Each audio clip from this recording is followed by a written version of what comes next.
வணக்கம் மக்களே, என்னோட பேர் மங்கள கௌரி.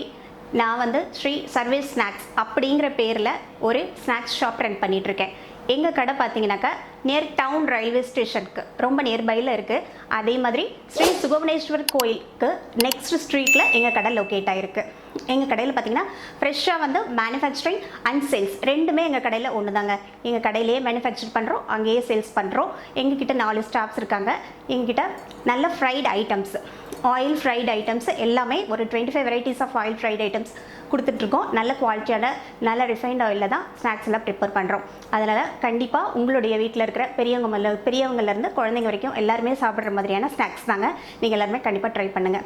ஃபஸ்ட்டு என்னுடைய ஃபேமிலியை பற்றியும் என்னை பற்றி நான் சொல்லிடுறேங்க.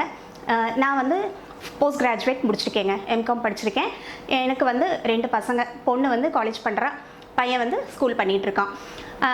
ஃபஸ்ட்டு வந்து மேரேஜ்க்கு அப்புறம் ஃபஸ்ட்டு குழந்தை பிறந்ததுக்கு அப்புறமா நான் வந்து ஒரு ப்ரைவேட் கன்சர்னில் வேலைக்கு ஜாயின் பண்ணேங்க. அது வந்துட்டு மறுபடியும் அதுக்குள்ளே வந்து ஒரு செகண்ட் ப்ரெக்னன்சி ஆயிடுச்சு. அதனால் என்னுடைய வேலையை என்னால் கண்டினியூ பண்ண முடியல. டெலிவரிக்கு அப்புறம் மறுபடியும் கண்டினியூ பண்ணேன். இருந்தாலும் வந்து கொஞ்சம் ஹெல்த் இஷ்யூஸ்னால அது வந்து என்னால் வேலை செய்ய முடியல. குழந்தைங்களையும் பார்த்துட்டு வேலைகளையும் பார்க்க முடியல. அதனால் வேலையை விட்டு ரிலீவ் பண்ணிட்டேங்க. அப்புறம் குழந்தைங்களாம் ஸ்கூலுக்கு போனதும் எனக்கு கொஞ்சம் லோன்லினஸ்ஸாக இருந்தது. நம்ம என்ன பண்ணலாம், ஏதாவது ஒன்று பண்ணணும், வீட்டில் இருக்கிறதுக்கு எனக்கு வந்து பிடிக்கலைங்க சுத்தமாக. அதனால் சரி ஏதாவது ஒன்று பண்ணலாம் அப்படின்னு நினச்சிட்டு இருந்தேங்க. எங்கள் கடை ஃபஸ்ட்டு வந்து எங்கள் மாமனார் தான் ரன் பண்ணிகிட்டு இருந்தார். எங்கள் கடை வந்து அரௌண்ட் 30 இயர்ஸ் ஆச்சு எங்கள் கடை வச்சு. அவர் தான் பார்த்துட்டு இருந்தார்.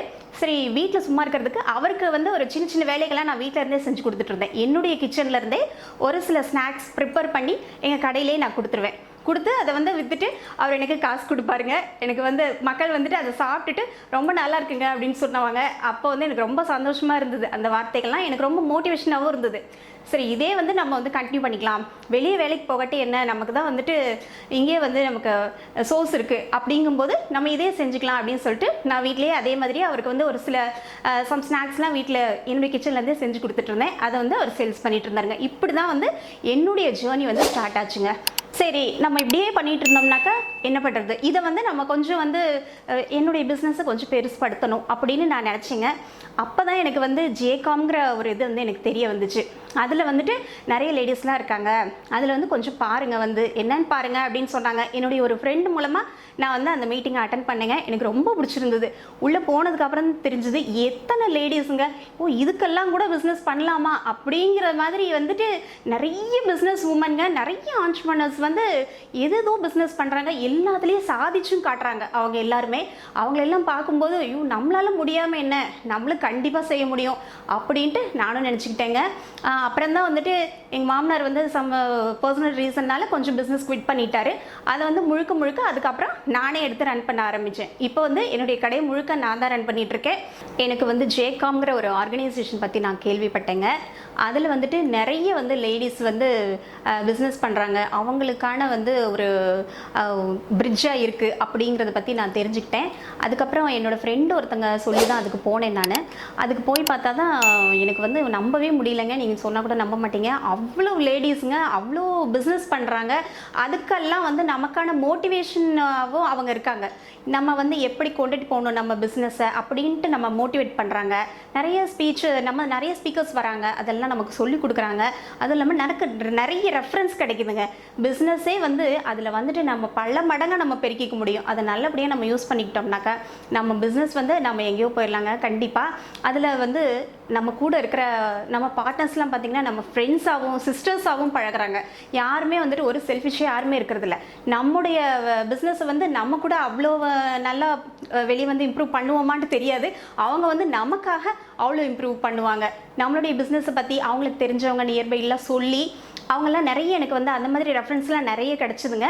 நான் வந்து கரெக்டாக நான் ஷாப் ஸ்டார்ட் பண்ணது, இந்த மாதிரி ஜேகாமில் ஜாயின் பண்ணது, எனக்கு இது எல்லாமே கரெக்டாக அமைஞ்சு போச்சுங்க. இது மூலமாக எனக்கு நிறைய பிஸ்னஸ் கிடச்சிது நிஜமாகவே. அதுக்கப்புறம் வந்து எங்கள் கடையில் பார்த்தீங்கன்னாக்கா நான் வந்து நிறைய எக்ஸ்போர்ட் வந்து பண்ணிகிட்ருக்கேங்க. அதான் ஃபாரினில் கனடா, அமெரிக்கா அங்கே இருக்கிறவங்கெல்லாம் வந்துட்டு நிறைய என்னுடைய ஸ்நாக்ஸ் வந்து அங்கே வாங்கி சாப்பிடுவாங்க. ஏன்னா இந்த பெரிய பெரிய கடைகள்லாம் பார்த்திங்கன்னா அங்கேயே அவங்களுக்கு இருக்குது, அங்கேயே வாங்கி சாப்பிட்டுக்கலாம். எங்களது மாதிரி ஹேண்ட்மேட் ஸ்நாக்ஸ் வந்து அங்கே கிடைக்கிறதில்ல அவங்களுக்கு. அதனால் இங்கே வாங்கி நிறைய வந்து எக்ஸ்போர்ட் பண்ணுறாங்க. அவங்களே வந்து வாங்கி அவங்களே பார்சல் பண்ணிக்கிறாங்க. அந்த மாதிரியும் இருக்காங்க. அதனால் அந்த மாதிரியும் பண்ணுறேங்க. அதே மாதிரி இந்த தட்டுக்கு வைக்கிற மாதிரி சீர்வரிசை ஐட்டம்லாம் நிறைய வைக்கிறேங்க. அதெல்லாம் நீங்கள் எப்படி கேட்டாலும் உங்களுக்கு கஸ்டமைஸ்டாக நான் செஞ்சு கொடுக்குறேன். முறுக்கு, இந்த சீர்க்கு வைக்கிற இந்த தட்டு வடை, அந்த மாதிரி ஸ்நாக்ஸ், அந்த லட்டு, இந்த பாதுஷா மாதிரி பெருசு பெருசாக கேட்பாங்க. அதெல்லாம் கலர்ஃபுல்லாக உங்களுக்கு எப்படி வேணுமோ நீங்கள் கேட்டிங்கன்னா அதே மாதிரி கஸ்டமைஸ்டாக பண்ணி கொடுக்குறேன். அதே மாதிரி பட்ஜெட் ஃப்ரெண்ட்லியாகவும் பண்ணி கொடுக்குறேங்க. உங்களுக்கு என்ன பட்ஜெட் கேட்குறீங்களோ அது மாதிரியே நான் செஞ்சு தரேன். அப்புறம் வந்து ரிட்டன் கிஃப்ட்ஸ் கொடுக்கணும் அப்படின்னாலும் ஒரு சின்ன பேக்கெட்டில் போட்டு இந்த மாதிரி கொஞ்சம் எக்ஸ்ட்ரா முறுக்கு, இந்த மாதிரி ஸ்வீட் ஒன்று கொடுங்க மேடம், அதெல்லாம் அந்த மாதிரி நீங்கள் கேட்டிங்கனாலும் அதுவும் உங்களுக்கு எவ்வளோ வேணுமோ, நான் உங்களுடைய பட்ஜெட் என்னமோ அது சொன்னீங்கன்னா அதே மாதிரி நான் செஞ்சு கொடுக்குறேங்க. இப்போ எங்கள் கடையிலே வந்துட்டு நீங்கள் எது வேணுமோ டேஸ்ட் பண்ணிவிட்டு நீங்கள் கண்டிப்பாக வாங்கிட்டு போகலாம். நல்ல குவாலிட்டியோட நல்ல டேஸ்ட்டாக இருக்குங்க. நம்மளது மெயினாக என்னென்னு பார்த்தீங்கன்னா மேனுஃபேக்சரிங் அங்கேயே, சேல்ஸும் அங்கேயே அப்படிங்கிறதுனால உங்களுக்கு வந்து புது ஸ்நாக்ஸை என்னால் கொடுக்க முடியும். கண்டிப்பாக இன்றைக்கி செய்கிற ஸ்நாக்ஸ் வந்து எனக்கு அன்றைக்கே சேல்ஸ் ஆகிடுங்க. எல்லாமே நாளைக்கு கேட்டிங்கன்னா இருக்காது. அதனால் புது ஸ்நாக்ஸு உங்கள் வீட்டில் நீங்கள் எப்படி செய்வீங்களோ அதே மாதிரியாக ஹேண்ட்மேடு தாங்க எல்லாமே, மிஷின்லாம் கிடையாது. உங்களுக்கு தேவையான ஸ்நாக்ஸ் வந்து எங்கள் கடையில் கண்டிப்பாக நீங்கள் என்ஜாய் பண்ணுங்கள். இப்போ நிறைய கடைகளில் பார்த்தீங்கன்னாக்கா ஒரு போர்டு நம்ம பார்க்கலாங்க, வேலைக்கு ஆட்கள் தேவை, வேலைக்கு பெண்கள் தேவை அப்படிங்கிற மாதிரி ஒரு போர்டு வந்து நிறைய கடைகளில் பார்க்கலாம். இதெல்லாம் பார்த்தீங்கன்னா நமக்கான ஊக்கமாக நம்ம நினச்சிக்கணுங்க. நமக்கான வாய்ப்புகள் வந்து கொட்டி கிடக்குதுங்க. பெண்களுக்கான வாய்ப்புகள் மெயினாக பார்த்தீங்கன்னா நிறைய கொட்டி கிடக்கு. அதில் வந்து உங்களுக்கு எந்த மாதிரி துறை வேணுங்கிறத பெண்கள் வந்து கண்டிப்பாக நீங்கள் சூஸ் பண்ணிக்கணும். எது உங்களுக்கு பிடிச்சிருக்கு, எது உங்களுக்கு வரும் அப்படிங்கிறத பார்த்து ஃபஸ்ட்டு ஒரு இடத்துக்கு வேலைக்கு கூட போங்க, ஒன்றும் தப்பே கிடையாது. ஒரு இடத்துக்கு வேலைக்கு போங்க, அங்கே எப்படி பண்ணுறாங்க, என்ன செய்கிறாங்க எல்லாத்தையும் பாருங்கள். அதுக்கப்புறம் உங்களுக்கான பிளாட்ஃபார்மை நீங்கள் கண்டிப்பாக அமைச்சுக்கோங்க. ஆனால் ஒன்று சொல்கிறேங்க, பெண்கள் வந்து சும்மா வீட்டில் மட்டும் இருக்கவே இருக்காதீங்க. நமக்கான தேவைகளை கண்டிப்பாக நம்மளே பூர்த்தி பண்ணிக்கணுங்க. நம்ம கணவருக்கு வந்து நிறைய அவங்களுக்கான கமிட்மெண்ட்ஸ் நிறைய இருக்குது. அதில் வந்து நம்மளுடைய கான்ட்ரிபியூஷனுங்கிறது கொஞ்சம் கண்டிப்பாக இருக்கணும்னு நான் நினைக்கிறேங்க. அதனால் பெண்கள் எல்லாருமே இந்த மாதிரியான ஒரு வாய்ப்பை பயன்படுத்திக்கோங்க. அதே மாதிரி நம்ம ஜேகாம்க்கு வந்து பாருங்கள்.